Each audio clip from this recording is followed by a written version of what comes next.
Os estúdios de Hollywood lançaram grandes estrelas, mas também controlavam suas vidas de muitas maneiras. Essas eram as 35 regras que eram obrigadas a seguir, em troca do seu sucesso. Contratos de longo prazo. Hoje, atores e atrizes podem trabalhar em um filme com um estúdio e depois mudar para outro, para o próximo filme. Mas na Era de Ouro, era comum que os estúdios fizessem contratos de 4 a 7 anos para os seus talentos. Não podiam trabalhar com outros estúdios durante o contrato. Dependendo dos projetos apoiados pelo estúdio e das oportunidades oferecidas ao ator, essa cláusula poderia impulsionar ou arruinar a carreira de alguém. Podiam ser emprestados para outros estúdios. Elizabeth Taylor era conhecida por instigar que seu estúdio, a MGM, a emprestasse para trabalhar em filmes mais complexos como De Repente no Último Verão e Um Lugar ao Sol. Não podiam recusar papéis. Recusar um papel tinha graves consequências. Bette Davis chegou a ser suspensa por recusar papéis. Não podiam recusar papéis, mesmo em filmes ruins. Quando Louis B. Mayer, cofundador da MGM, queria quebrar seu contrato com o ator John Gilbert, ele plantou rumores sobre o astro e colocou-o em filmes ruins intencionalmente prejudicando sua carreira. Tinham que estar dispostos a mudar seus nomes. Muitas das estrelas, como Marilyn Monroe, tinham seus nomes artísticos escolhidos pelos estúdios. A MGM até realizou um concurso para escolher um nome para sua nova estrela, Lucille Lesser. O nome vencedor? Joan Crawford, e ela supostamente odiava isso. As mulheres, muitas vezes, eram obrigadas a mudar sua aparência. Além de mudar a cor do cabelo, algumas atrizes até se submeteram a cirurgias plásticas para se adequar às expectativas do estúdio. Precisavam fazer aulas de atuação. Às vezes, os estúdios viam potencial em um ator ou atriz antes mesmo de provar seu talento. Portanto, era comum para novos talentos que já haviam assinado contratos com grandes estúdios fazerem aulas de atuação. Tinham que fazer aulas de voz. Lauren Bacall passou por uma série de aulas quando assinou pela primeira vez com a Warner Bros. Foi por meio dessas sessões que a atriz desenvolveu a voz baixa e sensual pela qual se tornou conhecida e que a diferenciava de seus colegas. Papéis menores em filmes geralmente vinham primeiro. Antes de se tornarem estrelas, os estúdios testavam os atores com papéis menores. Foi assim que Sharon Tate acabou fazendo filmes como Família Buscapé, e Ava Gardner atuou em O Capanga de Hitler.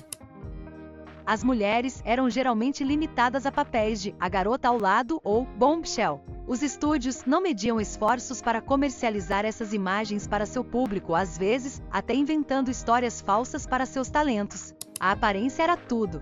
Os estúdios queriam ter certeza de que suas atrizes estavam sempre prontas para serem fotografadas. Era padrão que uma cláusula de manutenção do peso fosse incluída nos contratos. Mulheres usando calças não era algo apropriado. Katharine Hepburn uma vez rejeitou as diretrizes de seu estúdio sobre o código de vestimenta e supostamente andou pelo set com suas roupas de baixo, recusando-se a se vestir depois que alguém do departamento de figurino retirou suas calças do camarim. Os homens tinham que agir como cavalheiros. Os atores masculinos não estavam isentos das regras e regulamentos do estúdio. Esperava-se que eles se comportassem com os ideais de um cavalheiro em todos os momentos. Como resultado, divórcios complicados, comportamento mulherengo ou qualquer coisa ilegal podiam ter um sério impacto nas suas carreiras. Os atores precisavam agradar a imprensa. Uma das muitas responsabilidades das estrelas do cinema de Hollywood era atender à imprensa. As sessões fotográficas encenadas eram inevitáveis. Seus relacionamentos amorosos eram frequentemente arranjados. Os encontros falsos, como eram chamados naquela época, eram uma forma de um estúdio angariar publicidade para os próximos filmes com suas estrelas. Ao promover Sangue de Artista, Mickey Rooney e Judy Garland agiram como um casal. Alguns casamentos eram orquestrados. Infelizmente, os estúdios forçaram muitos atores da comunidade gay a terem casamentos heterossexuais. Rock Hudson foi forçado a se casar com a secretária de seu agente Phyllis Gates. Só quando anunciou publicamente seu diagnóstico de AIDS é que ele revelou que era homossexual. Às vezes, as uniões eram proibidas. Jean Harlow foi informada de que ser uma esposa alteraria seu apelo sexual, e devido à cláusula de moralidade em seu contrato com a MGM, o estúdio foi autorizado a negar seu casamento com William Powell. Os estúdios também tinham regras contra crianças. As atrizes sabiam que engravidar era contra as regras da maioria dos estúdios. Como resultado, algumas mulheres, como Ava Gardner, faziam abortos para evitar penalidades. Mas havia algumas brechas. John Crawford e Elizabeth Taylor adotaram crianças, pois isso lhes permitiu continuar trabalhando. Enquanto Loretta Young manteve sua gravidez e nascimento em segredo do público e mais tarde adotou sua filha biológica, Judy Lewis. Promover seus filmes era tudo o que importava. Algumas estrelas, como Elizabeth Taylor, foram além na promoção de filmes. O primeiro casamento da estrela da MGM com Conrad Hilton foi um evento amplamente divulgado, que foi convenientemente cronometrado com o lançamento de seu novo filme, O Pai da Noiva, e foi pago pelo estúdio. Tirar uma folga, estava sujeito à aprovação do estúdio. Quando Judy Garland se casou com o compositor David Rose em 1941, a MGM a forçou a voltar ao trabalho, 24 horas após o casamento. Não teve lua de mel para o casal feliz. As mulheres tinham que manter corpos esguios. Marlene Dietrich foi uma das primeiras estrelas de cinema conhecidas que foi instruída a perder peso. A estrela infantil Judy Garland, por exemplo, foi incentivada a fumar cigarros para reduzir o apetite. As dietas eram frequentemente restritas. Os estúdios colocavam as atrizes em dietas rigorosas se ganhassem peso. Marlene Dietrich seguiu uma dieta de caldo, queijo cottage e torradas, ditada por seu estúdio. Rotinas de exercício eram incentivadas. As estrelas costumavam se exercitar para manter o físico, embora não fosse comum falar sobre isso naquela época. Katharine Hepburn preferia o tênis e a natação, enquanto Marilyn Monroe foi uma das primeiras atrizes a levantar pesos regularmente. As crianças também trabalhavam por longas horas. Os estúdios poderiam exigir que as crianças trabalhassem tanto quanto os adultos. Para Judy Garland, isso significava trabalhar 6 dias por semana, e turnos de até 18 horas, cheios de canto e dança. As pílulas estimulantes dadas a ela, que na verdade eram anfetaminas, garantiam a energia necessária, e as pílulas para dormir ajudavam quando ela não conseguia descansar à noite. As faltas por doença eram passíveis de punição. Depois de ficar viciada nas pílulas estimulantes que a MGM estava lhe dando, Judy Garland lutou contra o vício. Ela ficou doente por 16 dias enquanto trabalhava em Agora Seremos Felizes, e a produção de O Pirata foi adiada pela atriz. Todos os atrasos nas filmagens, devido à sua ausência, foram descontados de seu contra-cheque, totalizando aproximadamente $100 mil.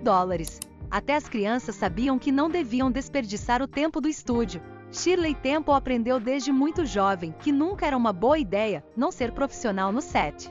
Tempo é dinheiro. Tempo desperdiçado significa dinheiro desperdiçado. Significa problemas, disse ela. Os atores tinham que usar assistentes de estúdio. Os estúdios frequentemente nomeavam assistentes para seus atores, que aconselhavam e cuidavam das estrelas. Eles também se reportavam ao estúdio e atuavam essencialmente como espiões. Uma reputação manchada era algo imperdoável. À medida que os estúdios se esforçavam para apresentar seus atores e atrizes da melhor maneira possível, rumores ou escândalos poderiam comprometer uma carreira. A atriz Clara Bow foi uma das mulheres mais famosas da década de 1920, até que rumores de promiscuidade a fizeram perder o contrato com a Paramount. Os atores tinham que brigar pelos melhores papéis. Afinal, uma série de papéis medianos poderiam rotular um ator. Greta Garbo e Katharine Hepburn já foram chamadas de veneno de bilheteria em meados dos anos 30.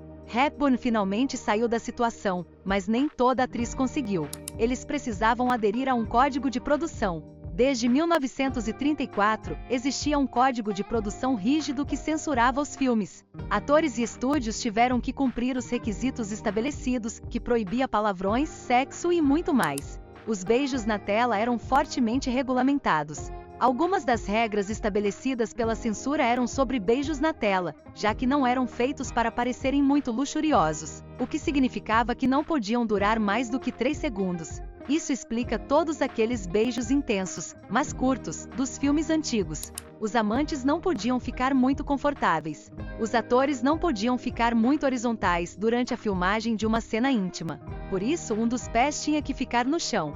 Os casais casados também precisavam seguir as regras. Lucille Ball e Desi Arnaz, que se casaram na vida real, tiveram que seguir os requisitos do código de que os atores que interpretavam casais tinham que dormir em camas separadas.